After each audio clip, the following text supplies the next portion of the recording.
don't even know how to take this whole geopolitical move that they're trying to make, because it just seems like a whole mess. But other than the fact that my IQ is probably a little higher than you would like, them trying to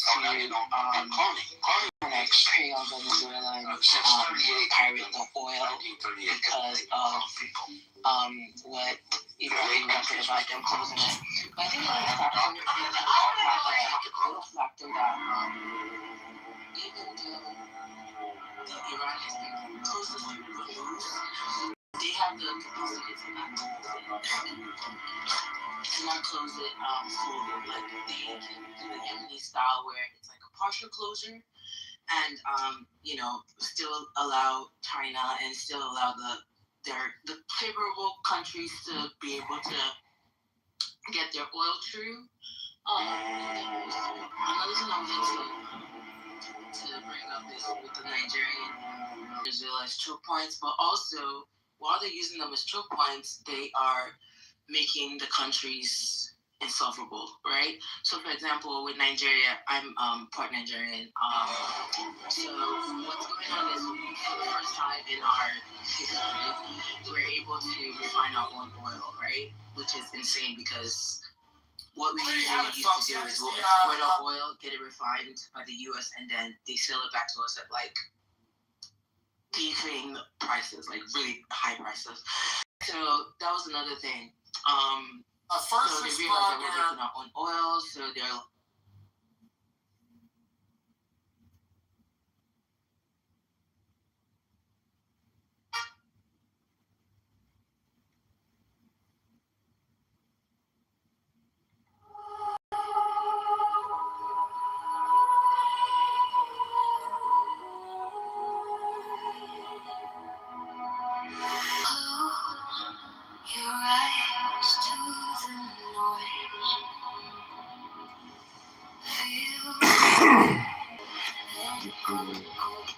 John Kitover, and I'm running as a write-in for Congress here in Illinois 16th.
From Sky 11, you're looking at something you don't see anywhere in Pittsburgh. An oversized pierogi mascot sprinting down Liberty Avenue with two city officers in hot.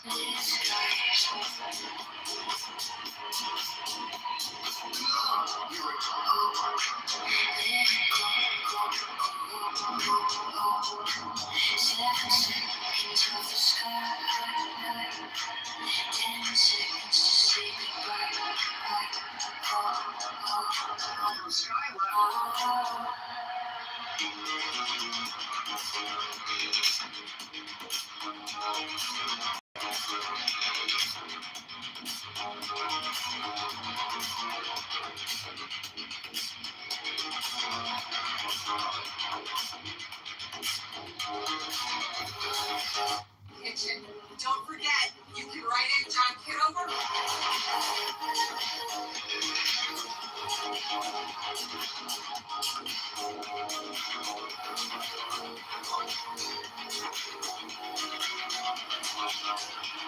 It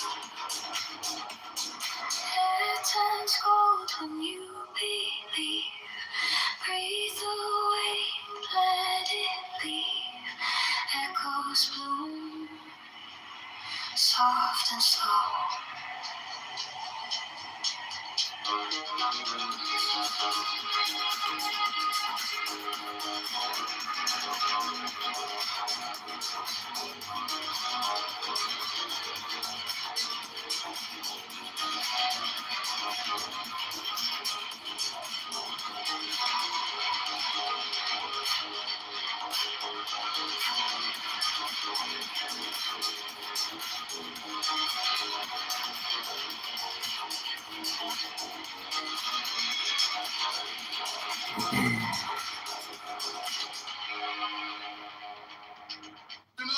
We're registering voters and collecting signatures to break the stranglehold of the Republican and Democrat machines. You want to add your name? Yeah, absolutely. Great. Just fill in your info here and sign at the bottom. Thanks for stepping up. Every signature.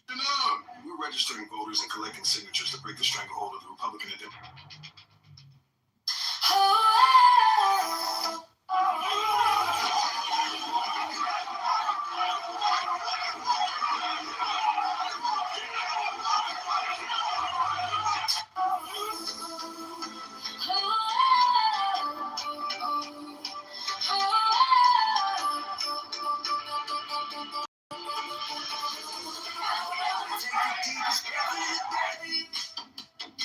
Feel the weight start to slip away. Let it go, go.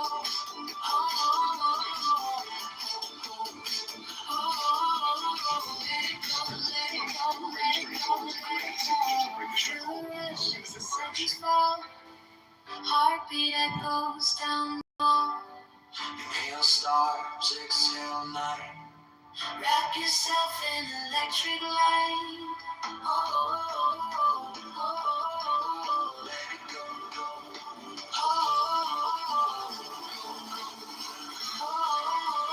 Feel it flow, flow. Take the deepest breath of the day. Tell me how to love and tell me how to not. Feel it flow, let it align. Motherfucker!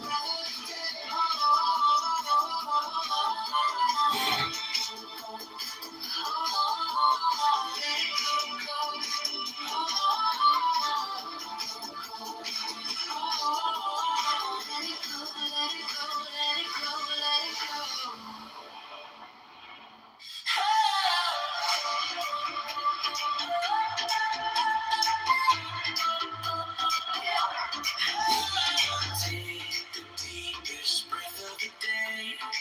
Feel the weight start to slip away. Count it slow, now 1, 2, 3. Let it rise like a tired sea. Hold, let it go, go. Feel it flow, flow, flow. Take the deepest breath of the day. 10, 11, 10, 9, 9. Hold it close, let it align. Take the deepest breath of the day. Hold, let it go, go, go,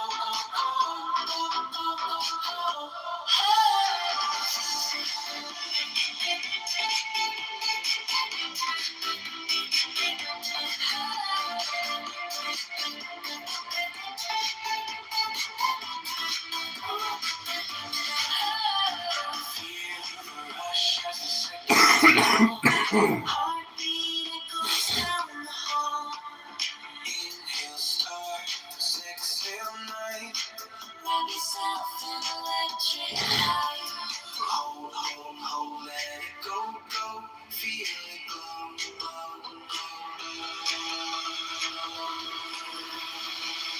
Take the deepest breath of the day. 10, 11, 10, 9. Hold it close, let it align.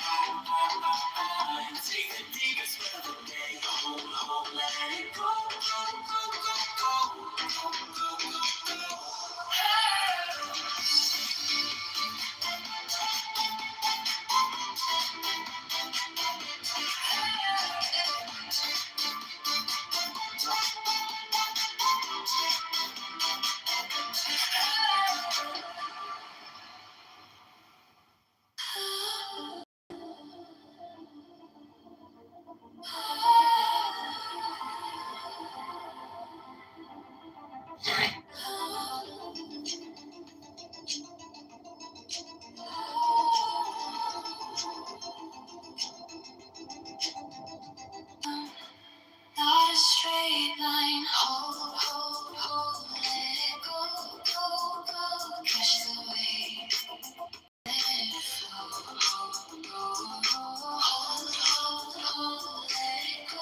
The clock's a whisper, not a shout. Trillion. Ticking softly in and out. The world's a loop, not a race. Spinning circles, find your space. Hold, hold, hold, let it go, go, go. Catch the wave, let it flow. Hold, hold, hold, let it go, go, go.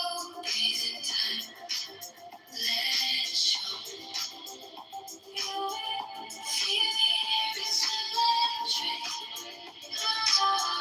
Feel the calm, it's magnetic. 10 seconds to find the glow. Now let it go, go,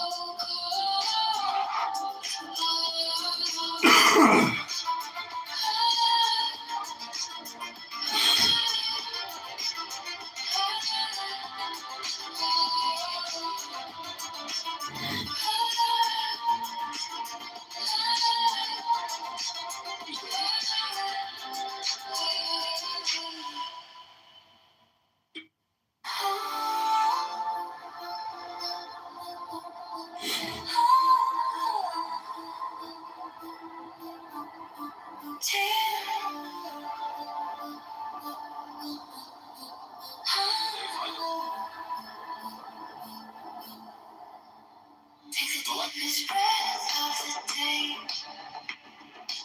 Feel it climb, feel it sway. Like a kite caught in the sky. Kitover. Hold it still, let it fly. Tonight, 9 times the rhythm, not a straight line. Hold, hold, hold, let it go, go, go. Catch the wave, let it flow. Hold, hold, hold, let it go, go, go. Breathe in time, let it show.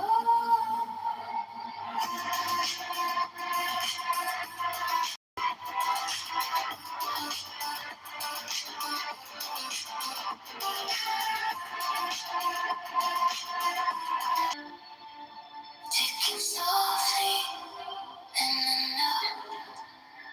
The world's a loop, not a race. Spinning circles, find your space. Hold, hold, hold, let it go, go, go. Catch the wave, let it flow. Hold, hold, hold, let it go, go, go. Breathe in time, let it show. Feel the air, it's electric. Feel the calm, it's magnetic. 10 seconds to find the flow. Now let it go, go, go, go,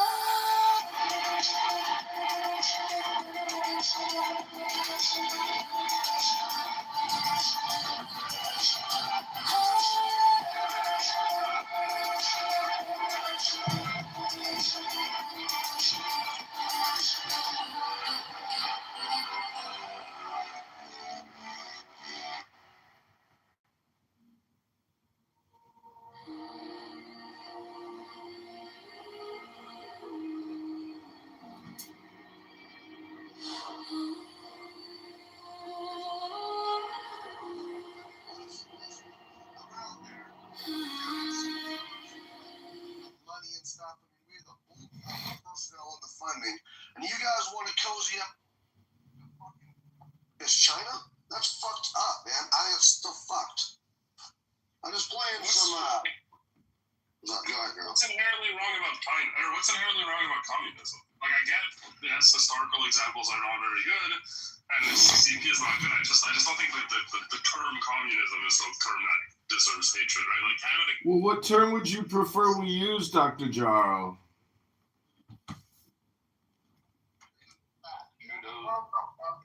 Didn't Justin Trudeau literally say he admires Xi Jinping? Yeah. And now he's married to Katy Perry. I don't think Justin Trudeau was calling out like the human rights abuses. He was tweeting about how much he doesn't like China.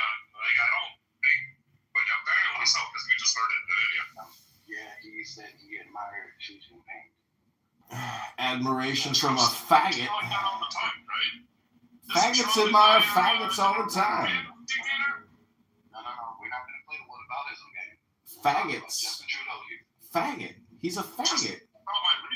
Justin Trudeau's. He's Fidel Castro's illegitimate bastard child. He's a faggot married to Katy Perry now. He abandoned his wife. He abandoned his children. And now he's married to a witch because he himself is a sorcerer.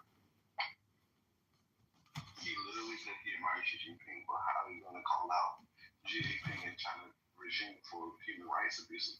You're admiring the leader. It doesn't compute. Because Jarl's also a special faggot. That's what special faggots do. They have special beliefs that only special faggots have. Jarl's one of the collective in the Borg of faggotry.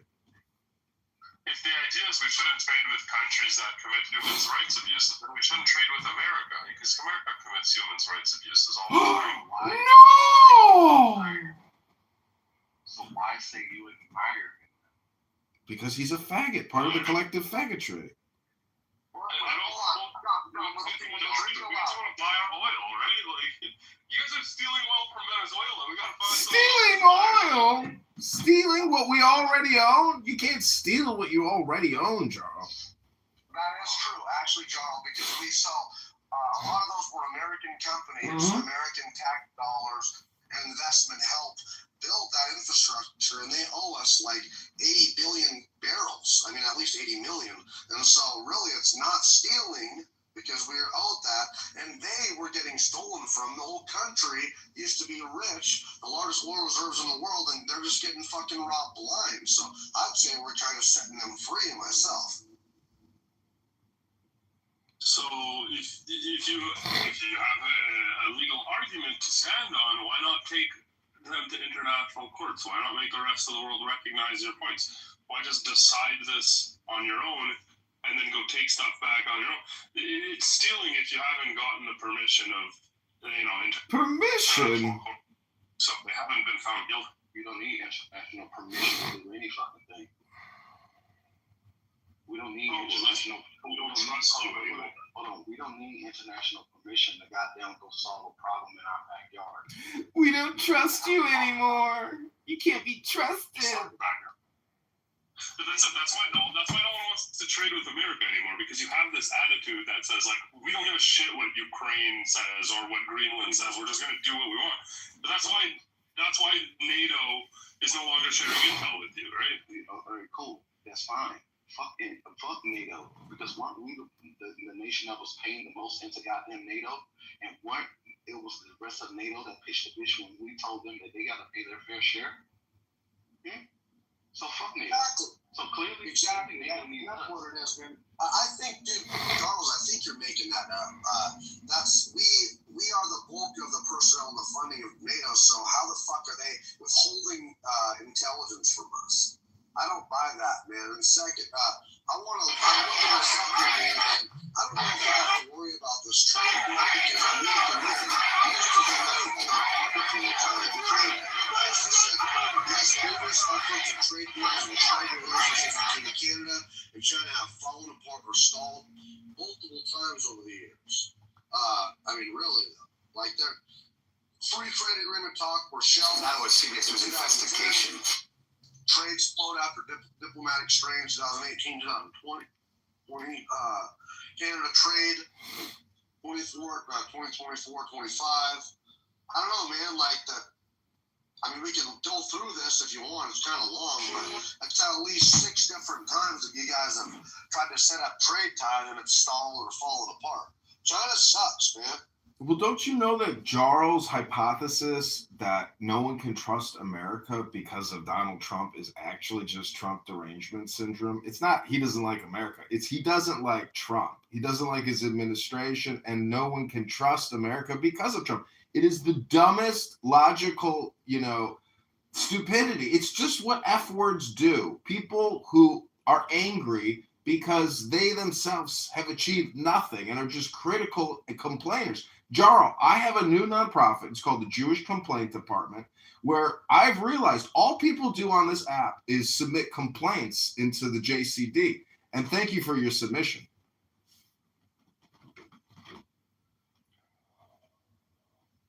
I just think anybody else want to say something. I just think we're going to go back. It's honestly going to bite us all in the ass. It's really just letting the globalists win, and letting the Chinese move in and letting, I don't know. I just think that's a mistake, really. I mean, like I said, Canada will cozy up to anybody who gets billions of national debt adds in a single week. It stacks up like plates in a sink, and eventually the sink overflows. We can't just mop around it. We have to turn off the tap. That means getting serious about what we spend, but also about how many billions in that. None whatsoever. Don't forget, you can write in John Kitover for City Council. Every ballot, every day, it counts. Let's make our voice. Partnership and trade. John Kitover. Great. Here's your dollar. Here's yours to keep. That's absurd. We were the most reliable partner any country has ever had. Dude, Canada tried to say the goddamn we needed them to trade. When I think what was brought up, aluminum. Yeah, aluminum. Come to find out. This is how you can make the alcohol into America, boss. It's one of the most creative cookie hacks I've seen lately. So why the fuck would we? There he is, huh? Greatest writer of all time. How you doing? Sorry, Tony, I was with a contractor. You just cut y'all's motherfuckers out of the picture and just go directly to the source, right? And trade with the source, like Brazil and stuff like that. But Canada literally tries to position themselves as if, America needs us, About time we all agree on something. Yep, write in John Kitover. Fresh mind this shit because y'all have nothing to mine. Like, what the fuck are you talking about? Canada needs to just sit the fuck down and shut the fuck up. Exactly. No one is checking for America's hat. I mean, you have Justin Trudeau and you have the gall to insult Americans and say you can't trust us when you had that F word leading your country, that brain dead, F rotted out F word. He was the worst world leader ever, the biggest cuck, sellout, liar, fraud, destroyed your people with COVID-19, a traitor, a terrorist, scum, a shit stain. That's all he was, Jarl. How dare you come into this good room and insult our good name, you vile traitor.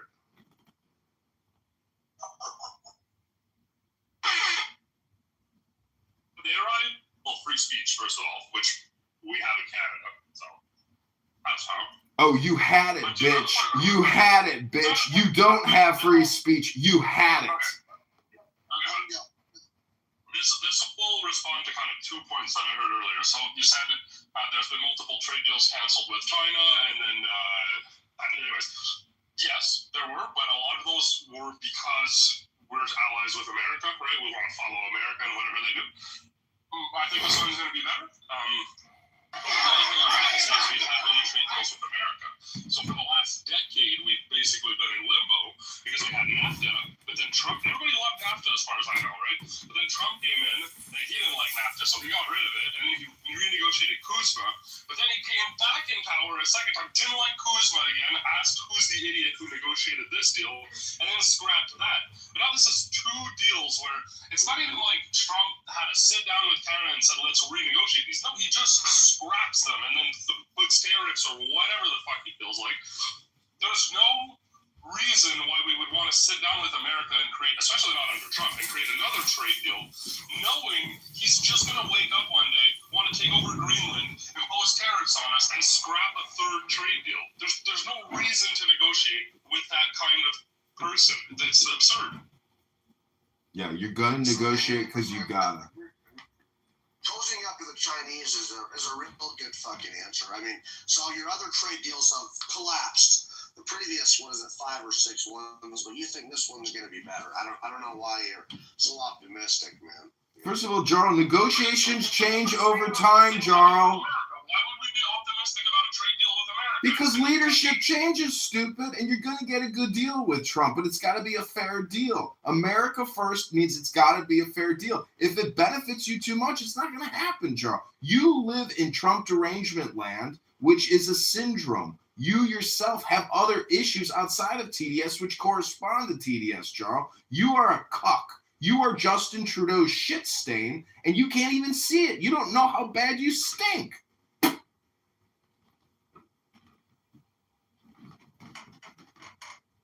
just want to know. Well, go ahead, girl, go ahead. It was a silly comment. I was just going to say, I'm going to give Mountain, Matt, and Adrian the respect of assuming you don't believe TDS is like a real thing. But anyways, thank you. Wait, hold on. I never said anything about TDS. Why are you addressing me? I didn't say anything about that. I'm saying I'm giving you the respect of assuming you don't believe that it's like a real disease. That's all. It was a compliment, Adrian. Don't worry. It's not, obviously it's not a physical malady. It's a psychological malady, you dumbass. Right. I absolutely believe TDS is real, just like I believe IDS is real. Israel derangement syndrome. I think that shit is real as well. Especially TDS. I see that shit more times than I care to goddamn recognize. Like people will purposely inject Trump into a topic that has nothing to do with him. Nothing to do with him. Like that is derangement syndrome. That is obsession. Like, if you had a best friend, what's up? Joe, if you had a friend, right?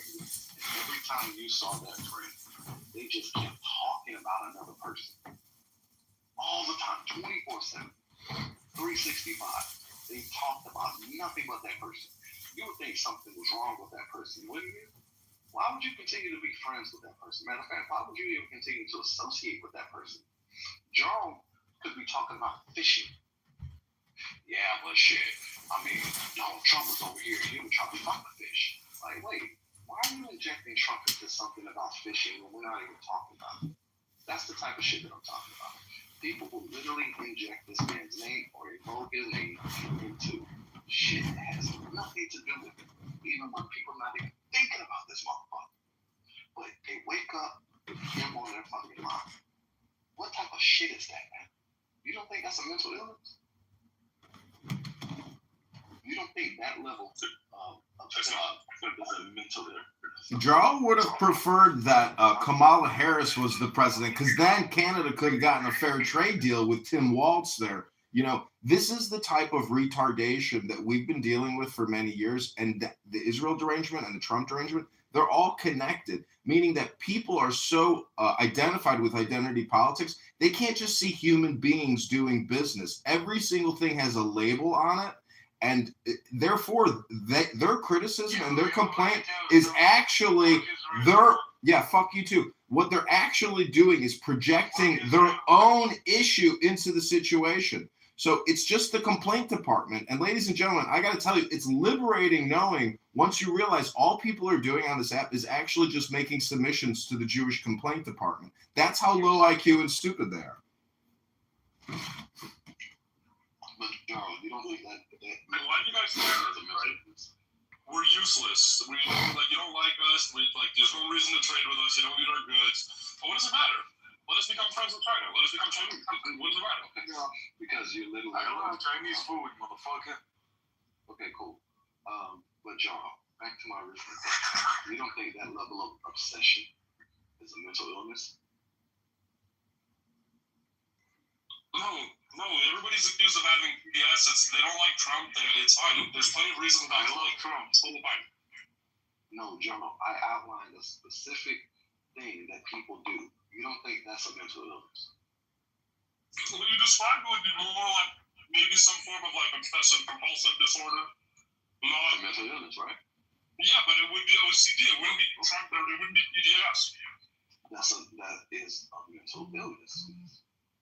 If a byproduct of obsessing about Trump is a byproduct of would you just say OCD? Then by definition or by extension, that is a mental illness. It's not just obsessive compulsive disorder. It is basically political communication and behavior that Jarl and other people are doing.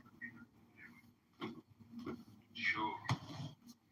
Like sometimes I'm going to talk about working on cars, like mechanics and shit, right? Why the fuck is a person injecting Trump in the conversation, man? 6.2, it's the best. because it gives them the dopamine that they're looking for. They themselves are suffering from depression. Majority of the human population suffers from depression. And when you bring up Donald Trump in every other sentence, just like how other losers use the N word in every single sentence, it's creating dopamine for them. And they are the real dopes. They're truly dopes. Jarl is a dope head. Admit it, Jarl. You are a low IQ schmuck. Just chill out a little bit. About this here, right? I want to read this little thing to you, okay? A huge leap forward for China was their inclusion into the World Trade Organization, or WTO. This was supported during President Bill Clinton's administration and finalized in 2001 during the George W. Bush administration. The largest criticism of China that has not lived up to the agreements that have allowed it to be entered into the World Trade Organization and granted it the most favored nation status within the United States. However, there are other criticisms as well, including its theft of intellectual property from American companies and its policy of requiring the transfer of technology into Chinese hands as a condition for having access to the Chinese market, which are both violations of the World Trade Organization rules. What do you think about that? About them stealing intellectual property and living up to the World Trade Organization agreements?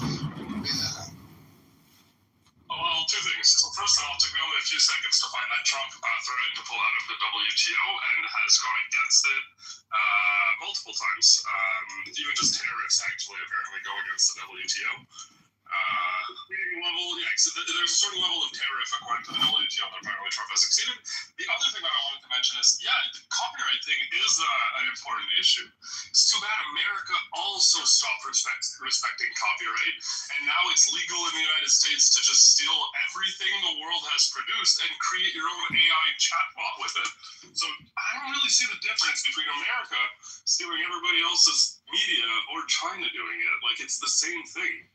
It's not media, dumbass. It's proprietary software. You go on Grok and ask Grok to make you like a Pokemon card of Super Mario. That's double copyright infringement. Let me ask Grok, what is a low IQ cuck who hates and complains about everything? Wait, Grok says it's Justin Trudeau. Oh my God, and Jarl for a close runner-up for second. It's all right. We need to have someone to talk to about this stuff. But, I don't know, man. I think you're comparing, what are you comparing, AI? So AI is doing, fucking Pokemon pictures? You're comparing that to, military technology and critical technology that we built with our money, our research and development, and then the Chinese just fucking steal it? You're going to enjoy that. That's what thieves do, and you can't blame the Chinese. It's because America is a bitch. It's because of little bitch people like Jarl that we let them get away with it. We have none of our industries in China. Everything comes into this country, but nothing goes out of it. We can't do any business in China. It's a completely controlled marketplace. Zuckerberg can't get Meta in there. JP Morgan Chase can't get banks in there. Ford can't get our cars in there. But yet everything manufactured in the world, they're flowing their products everywhere. So there's a total double standard here. And we need tariffs in order to right the wrongs. And it's going to make us rich again. People like Jarl are going to be sick to their stomach when we don't have to pay income taxes because we're doing $3 trillion a year in tariffs. Yo, fuck tariffs, man. We have to have tariffs, dude. That's the only thing that pushes against these globalists. If you look, man, between the Council on Foreign Relations influence and, the American government, Chinese influence in the international bodies that are in the United States, the World Trade, such as the World Trade Organization, China has never been called into account enough to force them to live by, the rules.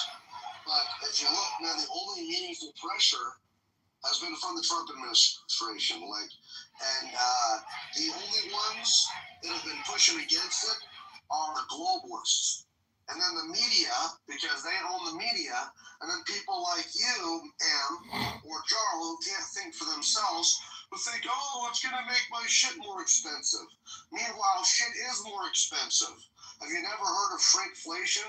My grandparents own 2 grocery stores, buddy, and I've witnessed as candy bars have gotten more expensive and smaller. Okay, shrinkflation is happening. If we don't make fucking anything anymore, and all we're doing is making the corporations richer and the small mom and pop shops. Mountain.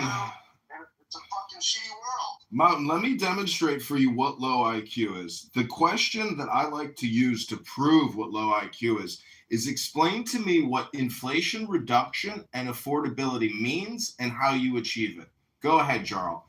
Inflation reduction, affordability. What does it mean and how do you achieve it? Go ahead. Tell us, Dr. Jarl. Inflation reduction is to reduce the rate at which the cost of goods is going up year over year. And the other question is what? How do you... Affordability. It's the same word. Inflation reduction and affordability are the same word. The question is, how does it work? How does affordability work, Jarl? Affordability refers to having cost of goods be, at a price where... Yeah. Why? The question is, why are prices rising, Jarl? Okay, but dumbass, how does it work? What's the mechanism, the doing that causes the rising in prices and ruins affordability? And so, Jarl, the answer is Congress and the Federal Reserve, dumbass. It's debt. We're $40 trillion in debt.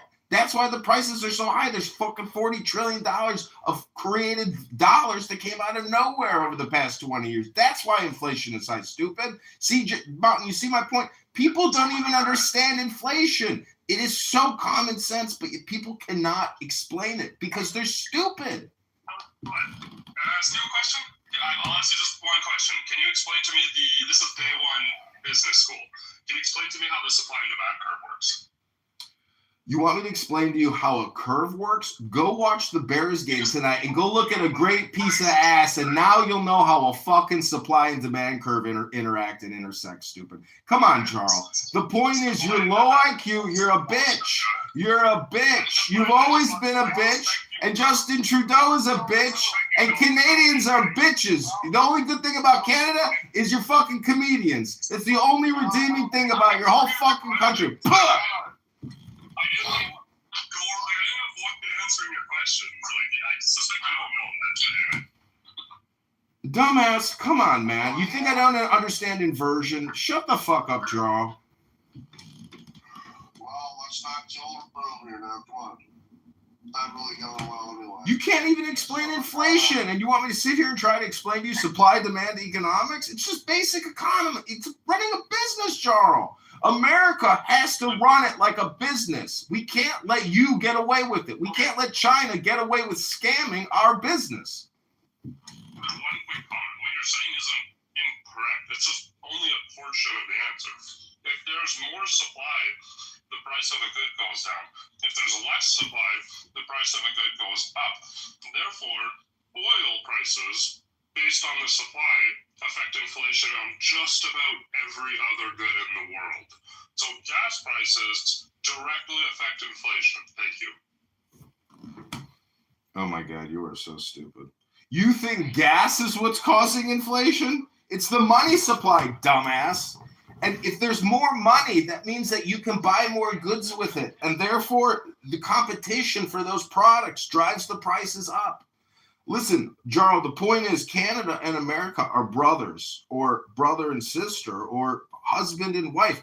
We're the same people. The fact that you guys even have your own separate thing going is a fucking miracle. And I wouldn't be surprised because we dwarf your economy on a magnitude of 1 million. You guys are a fart particle that comes out of our booty hole on a Sunday. You're a nothing. We could take your country over in a second. We could own it all. We could take the whole Northern Hemisphere if we wanted to. Mexico, Central America, even South America. We're already doing the Trump-Monroe Doctrine. So whatever you got, you guys got to give it up because we're in this together. And if you resist, Canada will collapse. So, sure, you got you said 1 million. I don't think it's 1 million, maybe 1,000 times, maybe 100 times stronger economy. I'm not sure. But you also have an equivalent. You are 1/16th the economy of California, dumbass. You're a nothing burger, a fart in the fucking wind. You have even more debt than you do GDP or wealth or what. You see, this is where you think debt is a problem. Debt is a negotiation tool, stupid. We've gotten the world to accept our debt. Okay. Now every year America pays, and I could be wrong here, I believe the biggest or second biggest expense for all of your expenses right next to military is interest on your it's interest on the money that you owe for your debt. That's the single biggest, that is the second biggest expense for the American people every year after military, is paying the debt from it's paying the interest. Yeah, I get it, Jaro. What's your point? What is your point, sir? It's expensive. That's not a sign of expensive. Well, guess what, Jaro? When times get tough, you know what we're gonna do? We're gonna stop paying it because that's what we can do. Not because we want to do that, but because we can do that. It's all up to us, Jaro. The American people, our Congress, our senators, our president. They will determine the destiny of mankind because we won World War II with you, not against you, but with you. It's not just our birthright. It's your birthright. Even though we took it from your fucking king that you cucks still get on a knee and bow to. We are the rulers of the world because we bow to no king. We bow to no banks. We bow to no other country. America is independent and wise and powerful. Our military stretches the globe. We have nuclear-powered aircraft carriers, submarines, tanks, roaming the planet, looking for targets, Jarl. You come on here and make complaints while we have five-star generals and commanders that command the seas, command the mountains, command the deserts. There's nowhere our satellites don't see. There's nothing we can't smash instantaneously. And you come on here and complain and think, that we're a bad trading partner? We're the best thing you guys got going. You speak our language. You should be count your fucking lucky blessings. So, right there. Switching this up, and we don't actually know how much drones China has. I suspect China has like an army of like 100 million drones, right? Because they could have a billion people to produce them. And sure, like you can't fly a drone over the ocean and like over America. I'm sure America has defenses for that. But if you blot out the entire sky with 100 million drones, I don't think that we've ever experienced that kind of threat. I don't think nukes are going to really matter in that world. I feel like all of your great military power doesn't matter if the enemy has an infinite army of drones, right? And I don't know, maybe I'm wrong. Maybe America has like super drone stopping, I don't know what, but I just don't think so. Gerald, did we need drones to conquer Afghanistan? Did we need drones to conquer Iraq? No. We sent in tanks, we sent in APCs, we sent in the Air Force. We don't need drones when we will destroy you. Your little booger drones mean nothing when we drop a 13 megaton nuclear warhead outside your major city and say, if you send one more fucking drone here, we'll turn your whole fucking city to a city of glass. So the nuke is nice, but like, again, infinite drone army. It's just like, I don't know. How are you going to nuke a country that's got drones? Like, they'll send drones to stop the nuke. I'm sure they're not there yet. It's not public, but I think give them a few years. I know America's got all the nukes and F-35s or whatever, but China has 1 billion people. Even if you killed 440 million people, the entire American population. Jarl, don't you know how wars are fought? We won't even, Jarl, we will never fight China. We won't even need to. We'll just talk to our Indian brothers next to them, and we would have 400 million drones sent from the south. So, Jarl, this is a global game of war, of communities engaging in strategic decision-making for supremacy. We don't need to fight because we have allies willing to fight for us, Jarl, because we're that good. If there's a war mountain in India, are they going to be on Team America or are they going to be on Team China? They will always be on Team America because they are our best fucking friends in the world, my friend. They speak English, Mother Chord. I was going to say the Indians are required to speak English in the military. So I don't know. I mean, I don't. The Chinese and the Indians don't like each other. I mean, if you look, they fucking fight on the border all the time, up in the mountains and shit. I don't know. I think that's a tough call. I think we get. I agree with the comments. They speak English because they know that it's more important to speak English than Chinese. You know, and so, but you know, the thing is, at the ending times, I think they might help Russia and China march on Israel. So I don't know. It's a tough call there, girl. You're right. There's no end times. The reason I thought it was aligned with China is because of the BRICS thing. And it's not a real partnership, but they still meet and they have discussions. So I thought maybe, but yeah, you might be right, Mountain. I'm not 100% sure about that. I just, it's a big population. They better be on your side, right? Yeah. I mean, if it was Russia, China, and India, fuck, dude, I don't know what you can do about that. Yeah, you could do COVID-19. The number are like the Russian army's actually dwindling now. I heard they had something like 100,000 soldiers left. Which, if you think about it, like America could take them on alone. Like, are you kidding me? Are you retarded? They got millions. They have millions of soldiers, dumbass. What are you talking about? So, like, you do realize that they just had another globalization and shit, and listen, they have fucking millions of people, dude. I mean, they're not. It's not the Soviet Union anymore, but they do have 150 million people. Plus, they have Chechnya, and a bunch of fucking allies. They got Belarusian soldiers. They got fucking North Korean soldiers. I mean, honestly, let's be realistic. That is literal just globalist propaganda trying to fucking root for the Russians to lose when they're not losing. I'm wrong. No, you're right. I just fact-checked it. I definitely heard that on a YouTube video. It's definitely incorrect or exaggerated. Yeah, I'm wrong about that. Wow, Jarl corrected himself. Corrected the record. This is it's a big fucking lie, Jarl, because they were saying 2 years into the war that the Russians are fighting with shovels. They're out of ammunition. They're fighting with shovels now. That's really like the biggest joke that is still an ongoing joke, like in comments, where people will say, "Oh, but remember, the Russians were just fighting with shovels." It's a bullshit fucking lie. Russia themselves produces more artillery shells than the entire North Atlantic Alliance combined. I mean, they're not out of soldiers. They're not out of money. Their economy is growing. Yeah. Here's a problem with this thing, okay? Europe has fucked themselves, especially Germany. They had this huge push to try to go green. They shut down their natural gas plants and their nuclear generation, and tried to go with solar and wind, and it doesn't produce enough. And so a bunch of these countries are still relying on Russian gas and oil to heat their homes. They're still relying on Russia, which is really fucking crazy. They wouldn't be if they wouldn't be going for this new green push. But you can't make this shit up. Would it surprise you to learn, Charles, that actually a lot of the corporations in World War II helped fund Germany's war machine, helped build Germany's war machine, and even help facilitate the escape of a lot of these Nazis into Argentina, including possibly or probably Hitler? Dude, the corporations are bad. The globalists are bad. They want us to kill each other.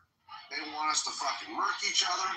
And you're going to see, you just don't see it now, that we're all going to fucking lose if these Chinese and globalists are able to basically take over the world. They are. While you guys are saying, but tariffs. Like, dude, we have to have this shit.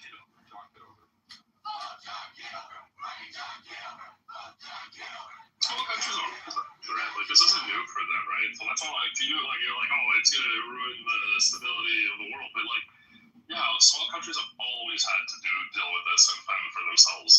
It's just like not. I mean, Canada's very privileged in that.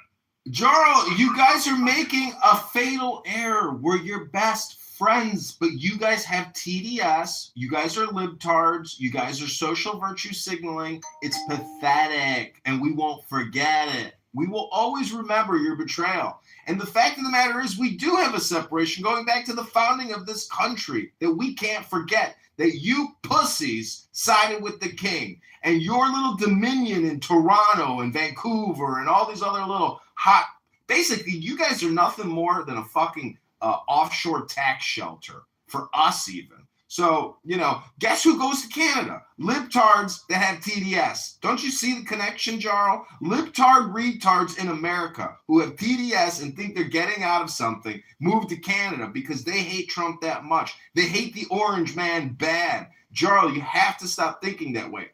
Real Americans love Trump. He is the answer and the solution to the decay, the rot, and the destruction of America that Democrat, communists, socialist, Marxist, terrorist, traitors have been destroying this country, starting with Bill fucking Clinton. If Ross Perot was our president, we would never have had these fucking problems to begin with. They sold us out. The Democrats sold America out, Jarl. And that's why Democrat F-words go to your effing country to get away from the rebirth of America, because they are pathetic, shameless, and they are the traitors, Jarl. Don't be a part of it. Don't side with these fools, Jarl. We are your friends here, trying to wake you up, to enlighten you and educate you, to make you more intelligent, to know that we have all been lied to and deceived, and they have destroyed this country, and we are fighting to save it, Jarl.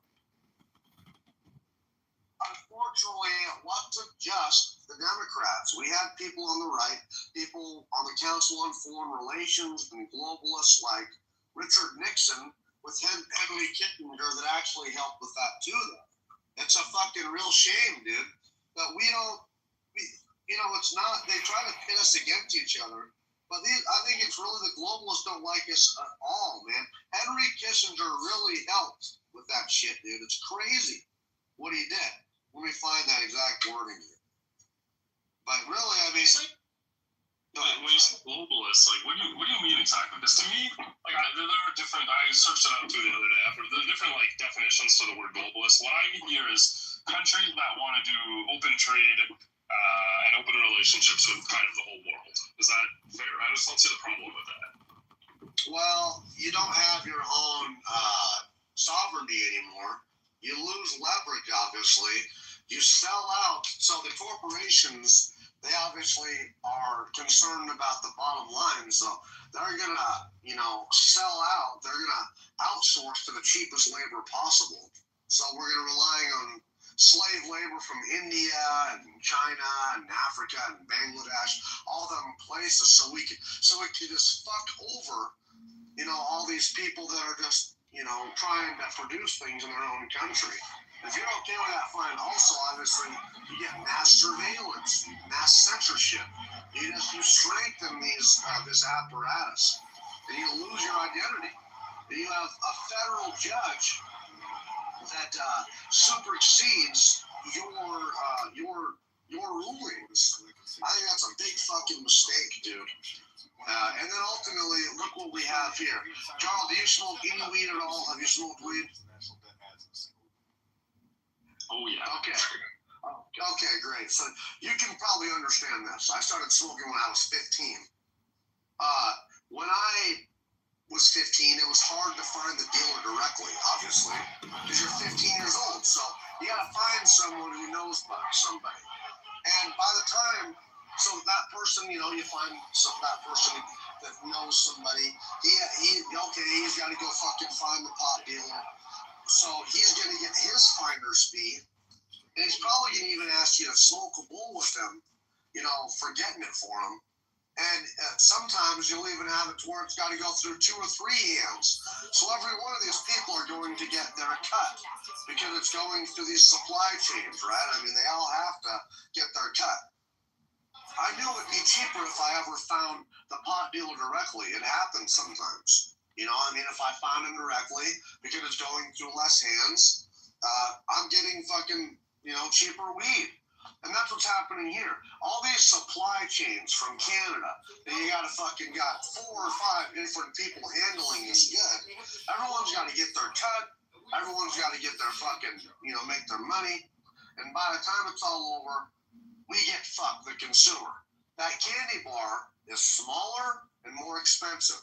That soda is of less quantity and more expensive. And that's what we're witnessing here all over the world. Our housing is becoming more expensive. Houses, building materials, vehicles, more expensive and of less quality.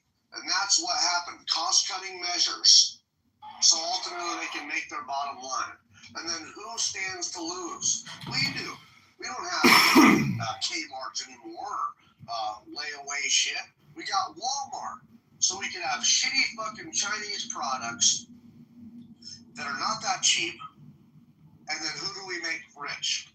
The fucking Walton family.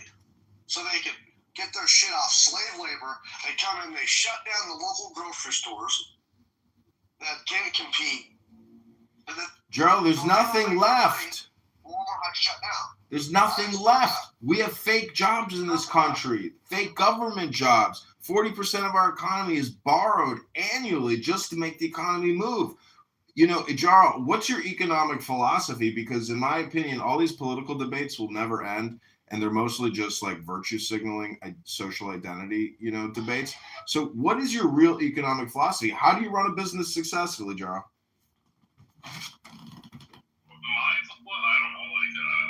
Open trade. I mean, that's a big question, right? But I guess I fall under the label of globalist. Reducing trade barriers. Do you have like a specific part of business you're asking about? It's a big question. It's not a big question, stupid. Let me just ask you this: what's the equation for making a profit? Expenses minus revenue minus expenses, or profits minus expenses. Yeah, okay. Revenue minus cost of goods sold equals your profit, your net. So that is the formula for running everything, Jarl. Unfortunately, we keep borrowing, and as you stated earlier, we're paying over $1 trillion now in national debt. That means we're not running at a profit. So we've got to fix the equation, Jarl. We have no choice, because otherwise it fucking implodes or explodes. And the way we're running shit now is like the Hunger Games or a race to the bottom of the debt barrel. Everybody knows we're playing a Ponzi scheme, but the whole world is sucking it up, because guess what? All these other central banks are doing the same Ponzi scheme. You could say it's the greatest thing ever, but small businesses and big businesses don't run like this. This is super normal, super unnatural, and it can only result in collapse. This is what all great empires and civilizations ultimately do, is they inflate, because nobody wants to do any more work. And the politicians are corrupt, and they sell out to the corporate fascists. And next thing you know, there's no sovereignty, and we give up everything we've got. And that's what we've done. Look at Bill Clinton, motherfucker, is completely blackmailed, completely and totally. Him and Hillary can't even give testimony because they're so corrupt. They can't even open their fucking mouths now, because everything they say is a fucking lie, and it's always been a fucking lie. So, Jarl, are you with us, my Canadian brother? No, sorry. Not at all. Jarl, honestly, I don't dislike you, man. I think I don't like.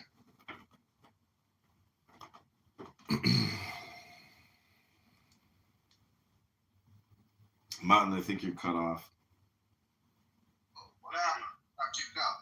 Anyway, I don't dislike you guys. I just, think that we should realize this. But hey, if you're down for this stuff, I think we're ultimately all going to lose. What's it going to take, man, when the whole world's collapsing and shit? I mean, you're probably still going to be like, this isn't globalism.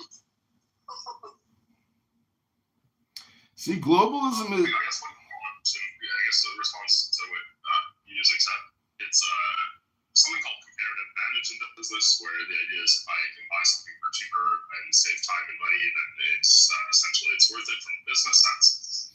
So if we take Apple, for example, they produce their phones, or part of their phones, in China, right? They're manufactured in China, and they're sold back in America. And I don't know why you guys seem to be okay with that. But Apple, for a long time, was the most valuable company in the world, right? And I mean, it's like, what, 4th or 5th right now? And a lot of the biggest companies in the world they make money for America, but they produce their shit in China. So it's comparative advantage, right? It's it's beneficial from a business sense to buy your goods from somebody who can produce them cheaper than you. If you can't produce something at a cheaper cost, then you save time and money from buying it from the person who can. So this idea that sure, things get more expensive as they go through the supply chain, but they're still cheaper, because if they weren't, then the local product would be the one that you'd be buying. That local product might be of better quality, and it could preserve, jobs and, your country's future. I mean, selling out to a country like China that has got a bunch of World Trade Organization malpractice, a bunch of fucking bullshit, fraud, and you name it, man. I don't like them. I think that we should not be, that we're selling out to our greatest fucking enemy because it's cheaper. How stupid is that? I actually get that argument too. I think that's why it's up to the individual to support the products and the companies that they want. I used to buy local stuff before we started fighting with America. But that's it. People should choose to buy locally when they can. But if there's a better option and it's cheaper elsewhere, there's a good likelihood that that's just what's going to sell in a free market.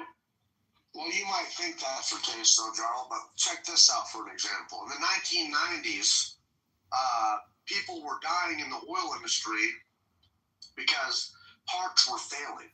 And what they were finding out, that these Chinese companies were counterfeiting these parts, even faking the label. And so a lot of these oil companies were buying what they thought were American part replacements, but they were Chinese. And it was killing people. And they would go to these oil companies after it killed people and be like, whoa, what the fuck? You made this part, dude, and it fucking failed and it killed people. This is real shit. We can look up the exact, this happened a few times. And then they oh my God, what the fuck? And they look at it, oh my, we didn't make this. This was a Chinese counterfeit part. The Chinese. This is pretty together, go to the stars. Now you ain't gotta go. Fucking Chinese. Anyway, I think that's fucked up. But if you want that, man, I think that, it's going to be a cheaper quality. But if ultimately you just want it to be so cheap, then I don't think it's getting cheaper. I think the quality is getting worse for sure. You might say it's getting cheaper, but I don't think there's there's a diminishing return here.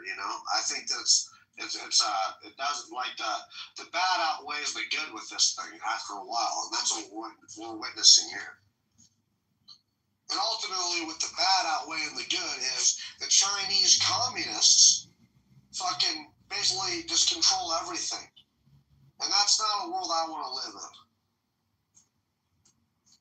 Well, I feel like the lesson to be learned then is treat your allies with a little bit more respect, right?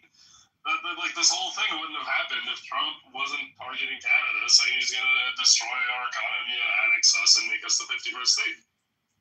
It just wouldn't. We would still be banning EVs from China to protect American car companies because, Americans love to say, we don't make cars in Canada. So why are we banning Chinese EVs if it's not to protect American car companies? Oh, man, just you wait. After this whole thing, Trump said, publicly, he said, yeah, make a deal, fine, but just you wait.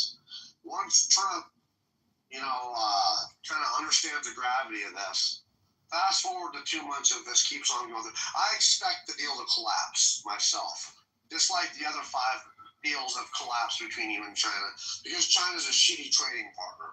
And also, we will pressure you guys to the point of no return, and to where we will make this deal collapse. I'm almost sure of that.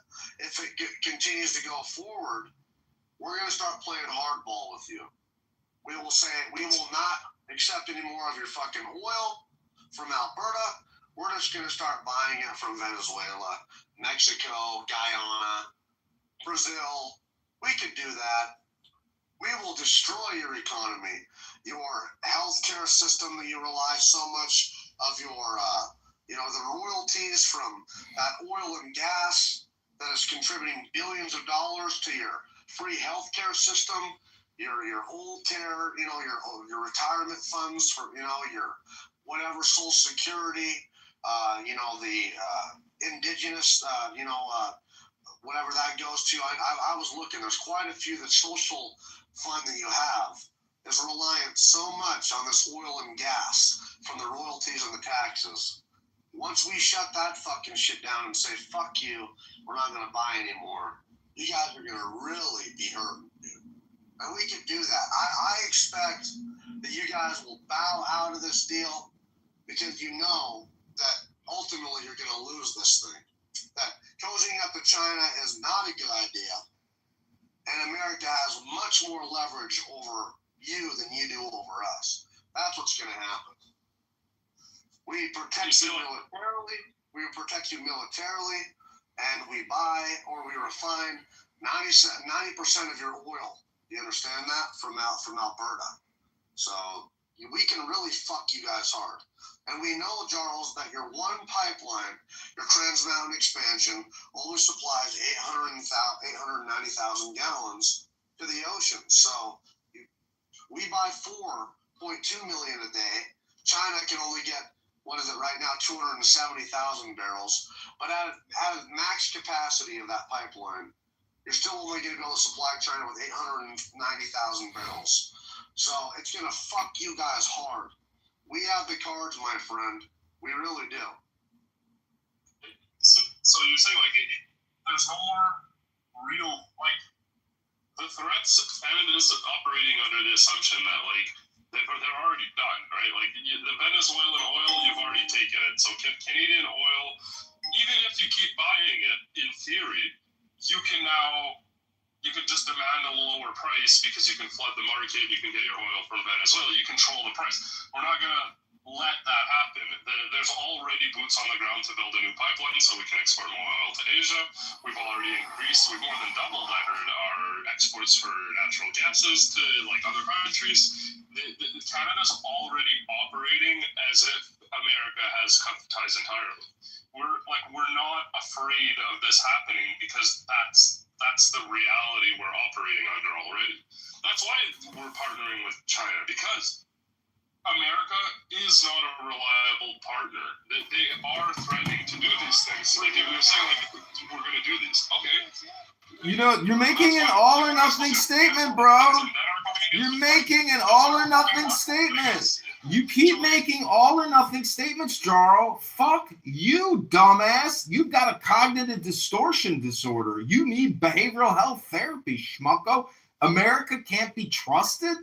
We need new trading partner? You fucking little fucking brain rotted out dummy. You're so stupid. You keep making all or nothing statements. Nobody in America is doing that. You're doing that, stupid.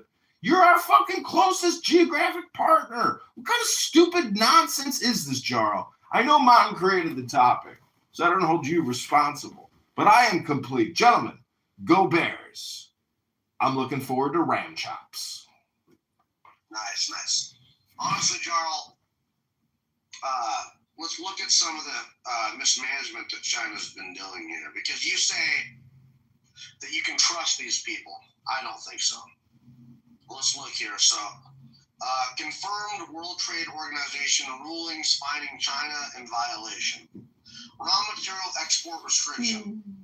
China was found to violate World WTO commitments by imposing export duties, quotas, and licensing restrictions on various raw materials like bauxite, magnesium, silicone, metal, zinc, etc.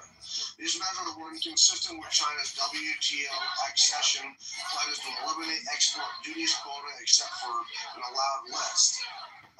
Anti-dumping and countervailing duties on U.S. steel. A World Trade Organization panel appellate court body found China's anti-dumping and countervailing duties on U.S. grain-oriented electrical steel inconsistent with WTO requirements. China continued duties after the ruling was later challenged again in a WTO compliance proceeding. I mean, I can keep on going if you want. There's quite a few. There's actually a fuckload, dude. I mean, come on. Do you think anybody gives a fuck about WTO? Well, they should if they're going to be part of it.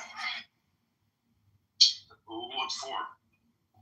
Because the World Trade Organization, it's something that we brought the Chinese into, and if you're going to be part of a trade agreement, you have to abide by those agreements. For the United States of America. WTO is bullshit. For the U.S. That's what you think. If that's what they think, then they shouldn't be part of it.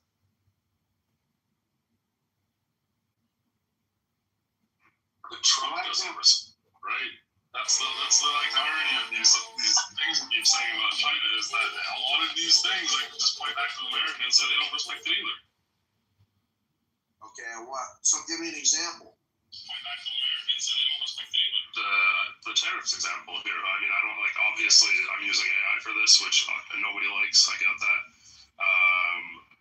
What was it? I don't want to make you wait, but there was there you go. Trump. You can move AI in here. I don't give a fuck. He said he was going to withdraw from it entirely. Apparently. I mean, again, it's like we can't trust him. Like, what if he does withdraw from it totally? Hold on. So you just said that he was doing. They don't even pay for it, people.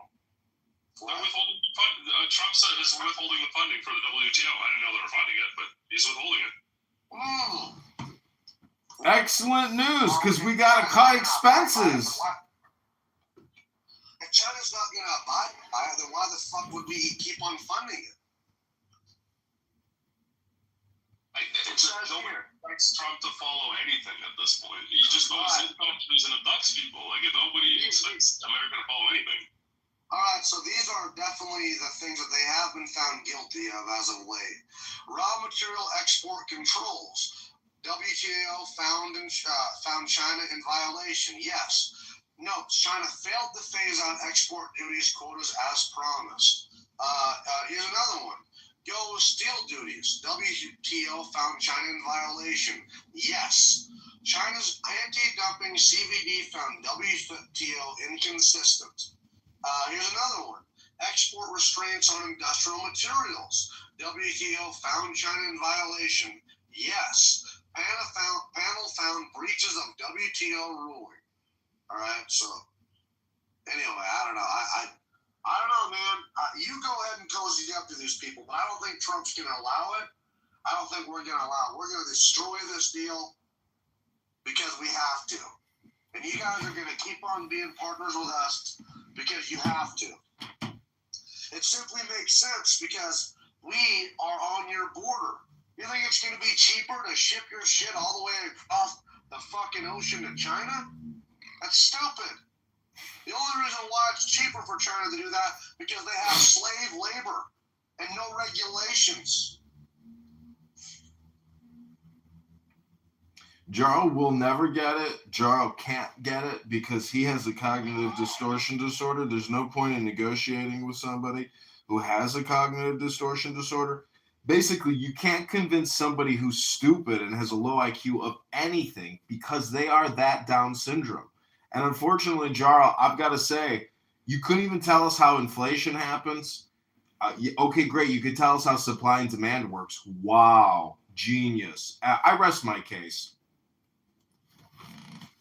I mean, listen, I don't think a lot of Jarl and I don't think these guys are evil. I just think that is just the difference between the left and the right. But there's people on the right who who buy your bullshit too. Oh, it's going to be more expensive. These tariffs are ruining things. That's bullshit, dude. Honestly, if you look at what happened to Japan in the 1980s because of tariffs, because of policy of protectionism, they went from being bombed in World War II, a defeated country, capitulated, to where we were literally controlling it, occupying it, to where fast forward 40 fucking years, and look what they were. They were the second most powerful nation on earth. We had fucking Kawasaki, Yamaha dirt bikes and fucking Sony Walkman and fucking electronics and shit, dude. And because they protected their industry. That's how they were able to do that. All right? And literally what's funny about that is if you go back to that time, like Richard Nixon was still alive, fixing to die. This is a couple of years before Clinton was elected. And everybody was scared because they couldn't quite trust Japan.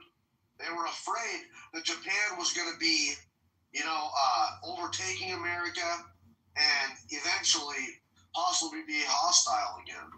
So we took a bunch of measures to basically stop their rise. But now look who we got. We got China. China's going to be even worse, dude. And it's going to be fucking getting geared. Really, it's crazy. China actually is someone we have to worry about. Not Japan.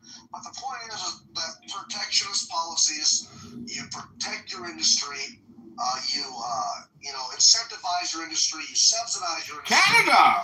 Take control! System. That's what Take control of your people! Subsidize industries based on performance. And if you did not perform to a certain level, then you no longer got those subsidies.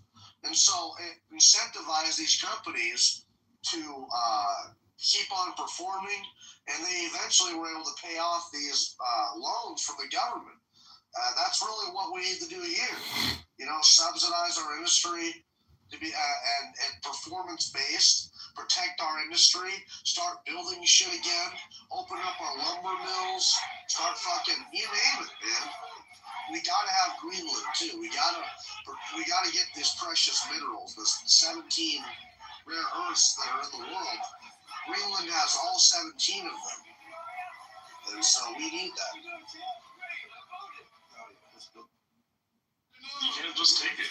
It's mind-boggling that that Americans don't understand this. It's a sovereign country. You don't just We're not just gonna be. What's it out? Well, the way Trump is, but that's the other thing.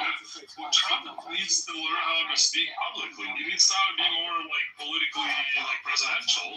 This idea that you called Zelensky into his face, you threatened Canada's sovereignty, you threatened Greenland's sovereignty, and over and over, right? He's very serious. I know Americans think it's just jokes or whatever, but from the rest of the world's perspective, it's very serious. And then the Euro thing, all of those things added together, it's insane. This idea that America can just go around, do whatever they want, say whatever they want, take it over whatever country they want, it's delusional, and it destroys the entire world order. And then what's stopping Russia from taking Ukraine, and what's stopping China from taking Taiwan? The leftists fucking think that it's bad to take over Maduro, to basically overthrow Maduro. Don't you get that? You're siding with the worst people in the world who think it's okay for one guy and his henchmen to basically hold the whole fucking country hostage, starving them out. You're the one. See, this is what's terrible is that you're on the wrong side of history. You think it's bad to get rid of a guy like that. I think it's just perfectly fine. And what's funny is they're trying to compare the two between Ukraine and Venezuela, Russia and Venezuela and shit, dude. In a lot of ways, we force Russia's hand there. What do you think happens when you encircle their fleet in the Black fucking Sea? Okay, that all Turkey would have to do is just shut off their little fucking corridor, and the Russian fleet in the Black Sea, 30% of their navy is locked. Okay? We did that shit on purpose. We knew what we were doing there. Alright, but I don't even want to talk about that. Venezuela was in the process of letting China and Russia set up military bases in the south of the country. Venezuela was giving China mass amounts of oil for their war front against Taiwan and to fight America in the future. Also, against the Monroe Doctrine. They're not going to allow that to happen. So you should have spoke to, the UN about it. That's the proper course. Should have spoke to the UN about it. Oh. What's the UN gonna do? They're the biggest. They're an international confederation, and so we can all have peace of mind. And this is ridiculous. Listen, Charles, the game is over. Kamala Harris and Tim Walz are nothing. Donald Trump and J.D. Vance and his administration and a Republican Congress and Senate, they are everything. And America first is the priority, in quotations. But Jarl, Mount and I are very aggressive. We want even more America first. And Jarl, you're not going to like it. But that's the type of cuck you are. That's the type of cuck you've always been. And I got to say, the fact that you're our neighbor is a major disappointment. But it's always been known that the Canadians are dangerous liars. You bend your knee to a man in a shiny crown with golden wands and golden dresses. You are a cuck, bitch, F-word. And Justin Trudeau with Katy Perry, that witch and sorceress, are everything you need to know about your fucking leadership. Fuck Justin Trudeau. Fuck you Canadians. Chris Farley was the only good thing to ever come out of your fucking piece of shit, oil-ridden piece of shit, international offshore banking scam operation. Fuck you, Jarl. Oh, man. Look at my picture. You forgot to yell America, man. Listen, though, man. I mean, look at my fucking PTR there. That's NATO's spending there compared to the other countries. I mean, it's kind of a fucking joke, you know? Yep, valid criticism. It's too bad. So one thing I'll give him credit for is that you're going to see that shift like very rapidly, right? Other countries are spending a lot more money on their military now. So congratulations to him. What was I going to say? Jesus, there's a lot of things that were mentioned. But yeah, other countries are going to be spending a lot more money. The other thing I was going to say is all those other countries you see there, the majority of like the weapons they buy, the jets, and shit like that, right? They buy them from America. So, like, in a lot of cases, like, America, I'm not saying that it's right that they spend this big share, but they're making a whole shit ton of money off of all these other countries buying all their military stuff from America. And so, like, again, it doesn't justify it, and good on Trump, I guess, for getting that done. But now that other countries are going to be spending their share, like, if you're threatening the other countries in that alliance, like, what's the point of that alliance at all? He's threatening, like, there's no point in him spending all that money if he's threatening those other countries, right? What was the point? It's actually even dumber that America's threatening those countries. Let's say there's an oldest country in that shit, like, in there, like, I don't know, Croatia threatens everyone else. It's not a problem because, look at this, doesn't matter, but I don't know if... Jarl, the taxpayers are not going to foot the bill for security for these countries. It's over, Jarl. God, your paradigm is fucked because the world order is changing. The taxpayers and the politicians are not going to let America keep getting fucking ridden into debt because these other countries don't want to pay for their security. If they don't want to pay for their security, well, then you can kiss the alliance goodbye. We don't need you anyways. We don't need you. America needs nobody. We're the biggest and baddest bitch around. No one can stop us, Jarl. So we don't need you. You need us. That's the way you got to look at this thing. It really doesn't make sense, right? Why are you fighting it so hard if it doesn't matter? If Canada doesn't matter, what do you thought about? You know what I mean? It doesn't make sense. It does matter because you guys do have rare earth minerals and you guys are a little bit of a buffer and we don't need China and Russia fucking up there, you know, in the Arctic Circle. We need some sort of help here, but I just don't fucking we don't like what you're doing. I think that ultimately this is gonna fucking be hard, you know, but what the hell was I gonna fucking say? Damn it. Oh yeah. Trump just announced those tariffs on those allied countries that send those soldiers. They're sending them back. And it was like 13 Frenchmen and 12 Germans who withdrew the whole 10 months. Yeah. That's what's so funny is Jeremy, bless his heart, fucking dipshit Canadian keeps on, look, they're gonna destroy the alliance and they're sending soldiers to protect Greenland. Yeah, shut up. Okay, you know that was a symbolic gesture, a symbolic deal that was stupid as fuck.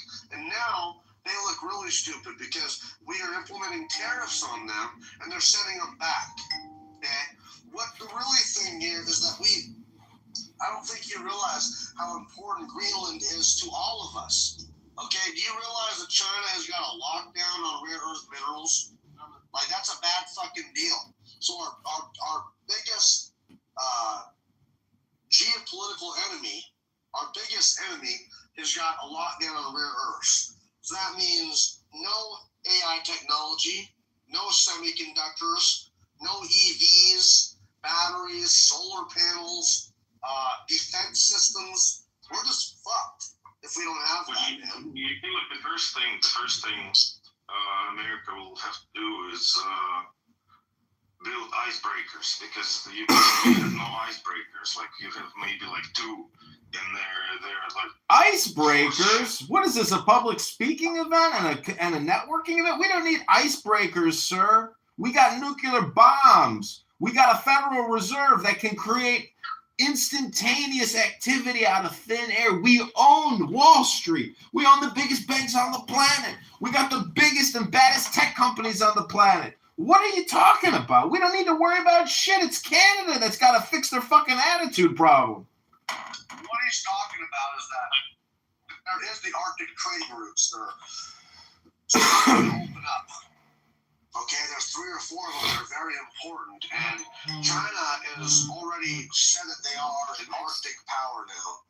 Russia is already up there, and what's really scary is that China damn near made a partnership with Greenland a few years ago to build airports and fucking all sorts of shit, you know. And luckily Denmark and America, through pressure,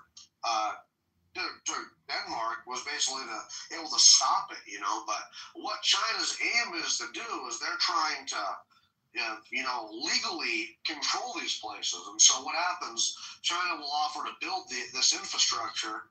It's super expensive. The country can't pay it off, and legally they can control it. And that's what was going to happen up there in Greenland. And so I think Trump knows exactly what's happening. Also, the data centers, folks, it requires massive amounts of fresh water and naturally cold climates. And cooling. Naturally cold climates. And that's what's good about Greenland. If we are ever to compete with China, who's kicking our ass and dams and all sorts of shit, we have got to actually take this shit seriously. If we don't have the rare earth minerals, we are fucked. China's got all 17 of them. We don't. And this is the really scary thing, is 80% of those rare earth minerals we cannot refine. We don't even have the refining capacity to refine our own rare earth minerals. That is China. We are in a scary situation here. So if China decides we're not going to refine it, or we're going to lock down our rare earth minerals, no longer fucking let you have access to them, that means no more semiconductors, everything. And then if we just let fucking Greenland just be taken over by the Chinese and Russians, then we're really fucked. We can kiss our fucking future goodbye. We can kiss the alliance goodbye. Why do you think Russia would be interested in anything related to Greenland? Why? We all agree on something. Why would we be interested in? Why would we be actually interested in Greenland? I mean, because it's a major shipping. It's part of the Arctic Circle, just in general, and so that's obviously 3 or 4 major shipping routes. You know what I mean? So there's that's huge. We have largest presence in our region out of all countries by such significant margin that we really can care less about Greenland. Well, no, it's an important region. First of all, you know that we can detect any missiles launched very early by being in Greenland. And if you guys were stationed there too, I'm sure you have got your own stations to detect missiles. It's mostly front. from space now nowadays. What? It's done. It's done by from space by satellites. Yes, but we have a space force. We have a space force. Basically. Like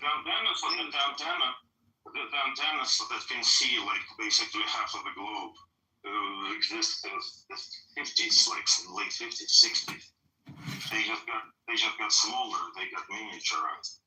But right. Well, it's very important though that we are up there. And if you look, man, I mean, it's.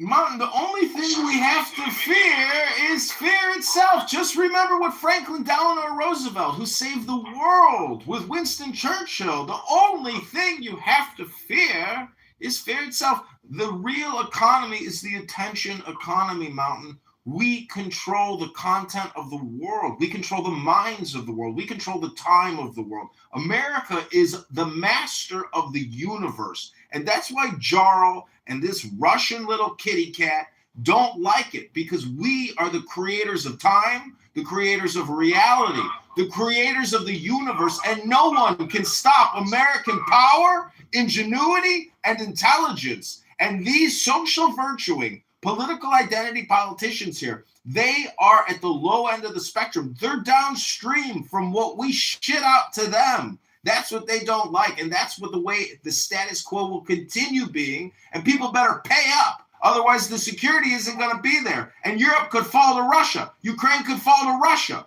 America is the only institution, organization standing in the way of global supremacy from these terrorists. So Jarl here better get his head straight on, because he doesn't know who his friends are. He doesn't know who his enemies are. The enemy is within Jarl. The enemy is your own government in Canada. They are destroying you.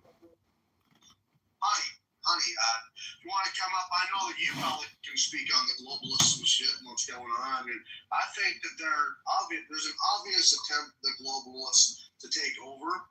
We witnessed it with COVID. We've witnessed it with our governments and different governments. China moving in on Canada. I mean, Carney making deals with fucking Canada. Those are the globalists right there. I think it's a mistake, and we need to push against it. But I think a lot of people just don't understand. No, I perfectly understand what America is. I actually went to school in the United States for a while. I see. So if you look here in my PPR, look at those Arctic shipping routes. Well, I looked all over. I know where they are.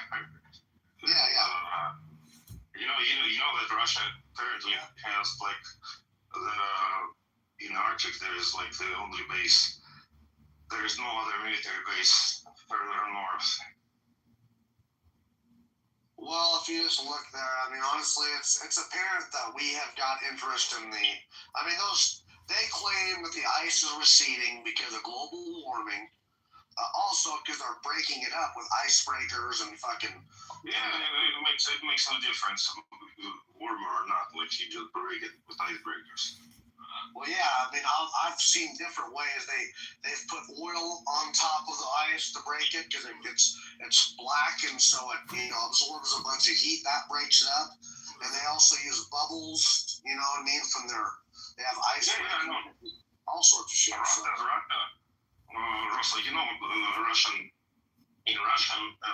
Russian nuclear energy is state-owned, and the company isn't called Rosatom. So basically Russian atom. And Rosatom is the biggest in all aspects. As far as volume, innovation, and everything, it's the most powerful company in the world which works with atomic energy. Like no American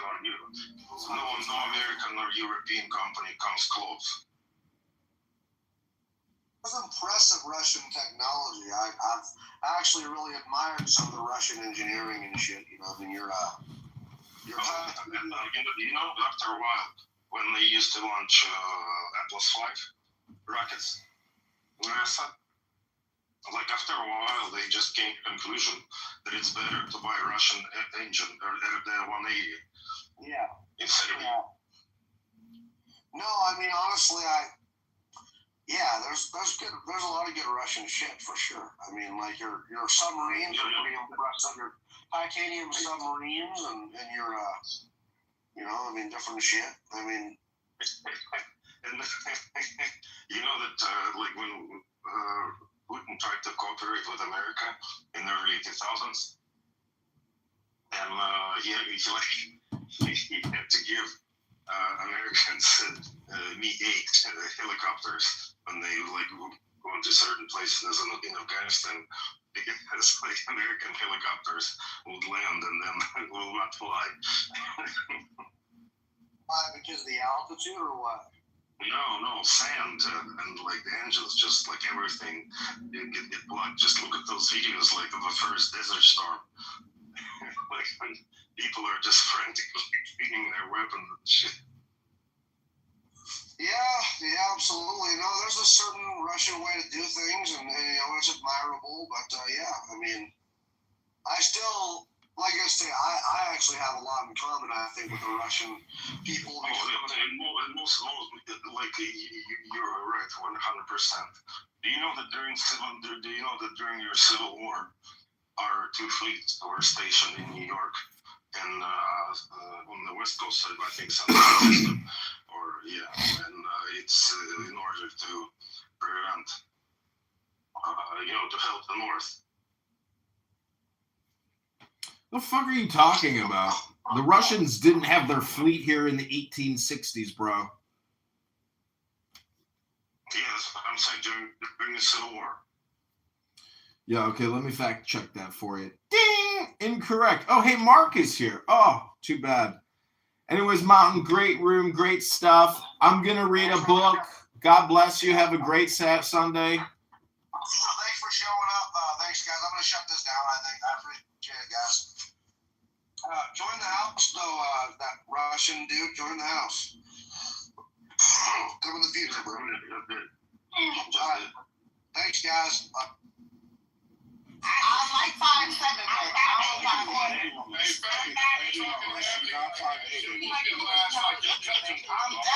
are you talking about, nigga? I'm definitely 5'8", 5'8 and a half.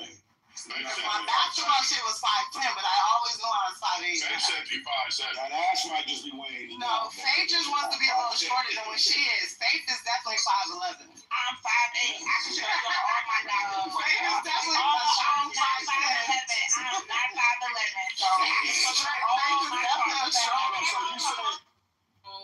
Just felt a little under the weather. I ended up sleeping in our truck the other night when we got down. We have like some infestation thing, so I'm feeling a little bit like not well, and I don't think it's kind of this weird weather where it's like it's not warm, so I think I'm gonna go get a little health drink, and it always does the trick, right? The right little healthy drinks and vitamins always make you feel better, so that should be helpful. So yeah, I know I miss Minnesota where I had all the Somali brothers and sisters I get to witness to all the time. Haven't seen anyone up here so far or down here. So I love witnessing to the Muslim folk, soon to be Christians, pre-Christians. One miracle and one revelation from knowing Christ. Hallelujah. Yep, hallelujah. That's right. That's all they need, and they count.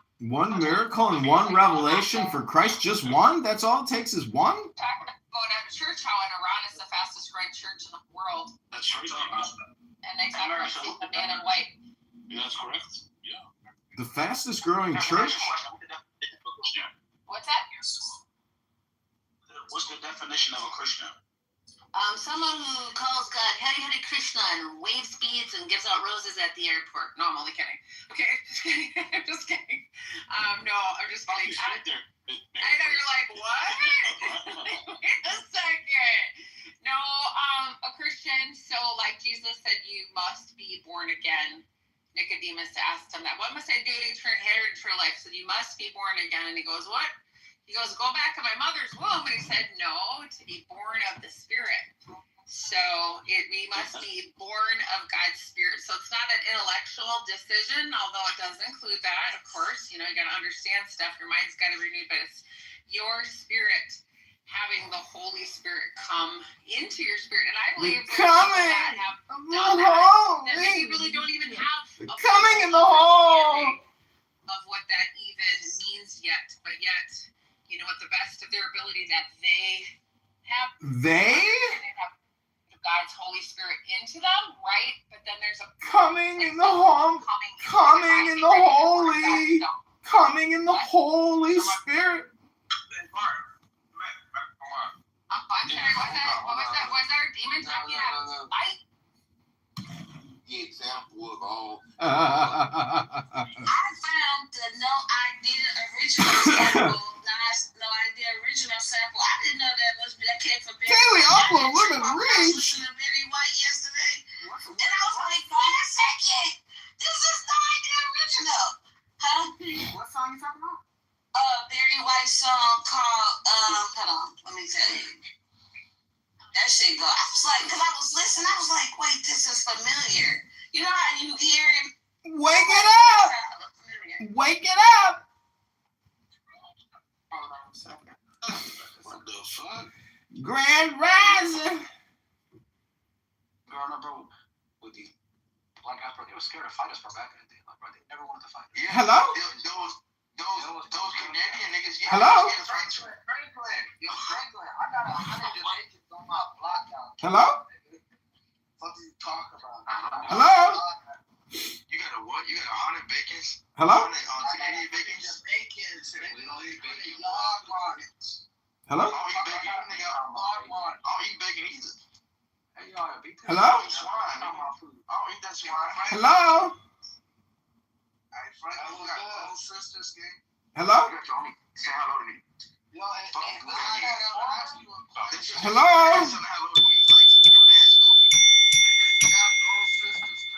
Hello? Hello? That's a nigga bitch. The person that keeps saying hello. Hello? Yo, Franklin.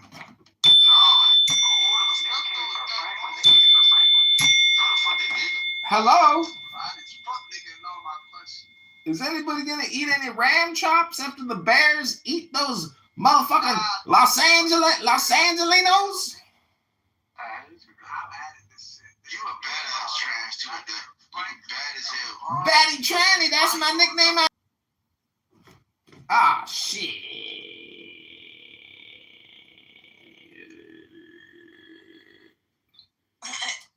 Hello? Hello? Hello? Hello?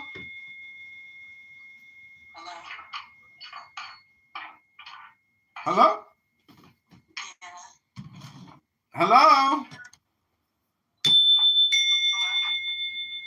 You can chill me till I cry. Hello? Hey, bitch. Are you trolling? Chill me till I cry.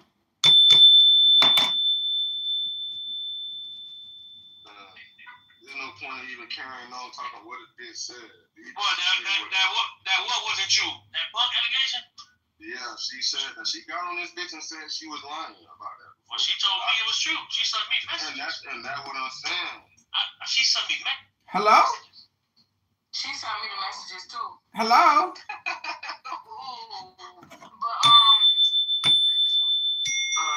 Like I said, I don't know what the message said, but like, you know, I didn't see it. Hello? Hold on, let me read them.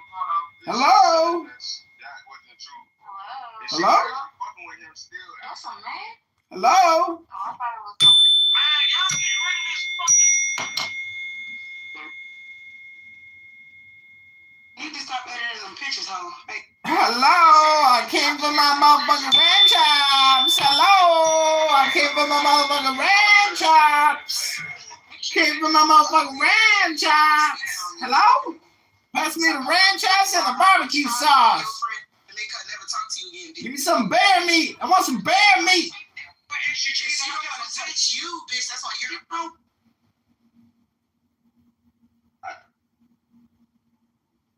might get a little tipsy. He might be. Hello? She be. Hello. Hello? Hello. You okay? Hello? Bye. Bye. Hello? Right. This is. What the fuck? Right. Show me till I cry.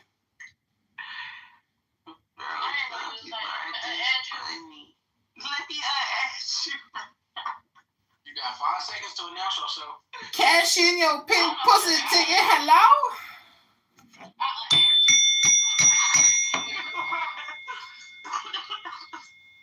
Pass me the ram meat and some bear sauce. Hello?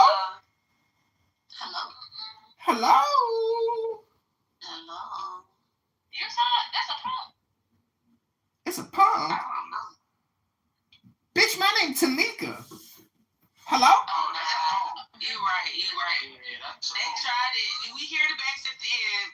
Hello? That nigga had to switch his life around. He's getting Hello? Who's that? Hello? What's up? That's a catfish. Yo! Pass me the bear meat and some ram chops. Hello? Pass you some what? Ram chops and some bear meat. What's your country? I like A1 sauce on my ram chops. Cooked medium well. Hello? Goddamn right, you goddamn nigga. Hello? What's up, Peckerwood? Peckerwood. I'm in the canning business. Puerto Rican, Mexican, African. Hello? Oh, that's a different shade. Hello? Everybody watches Love right where my bitch ass is. Ooh.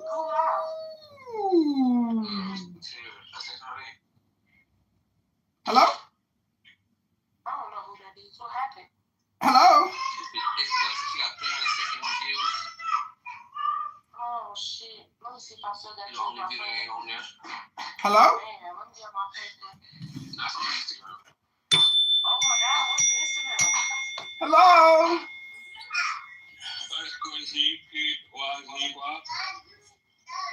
_Z. Z.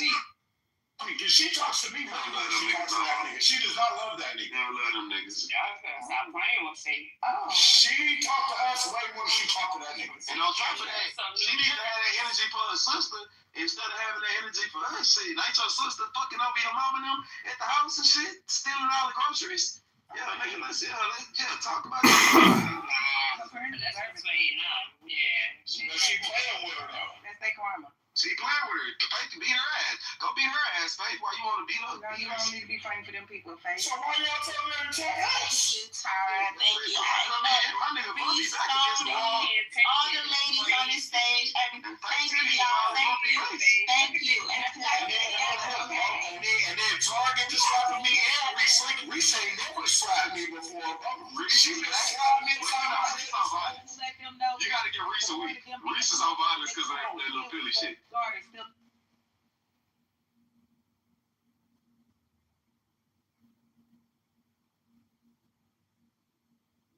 Y'all ready for a song? Hello? Hello? What we doing here? Hello? Everyone's doing is talking. Oh my God.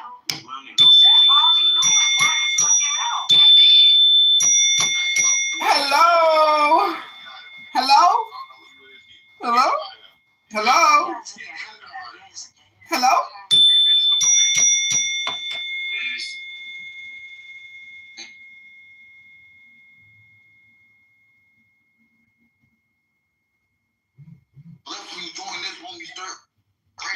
Hello? Hello?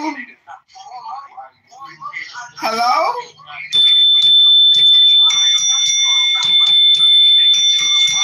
Hello? Hello? Hello? Hello? Hello?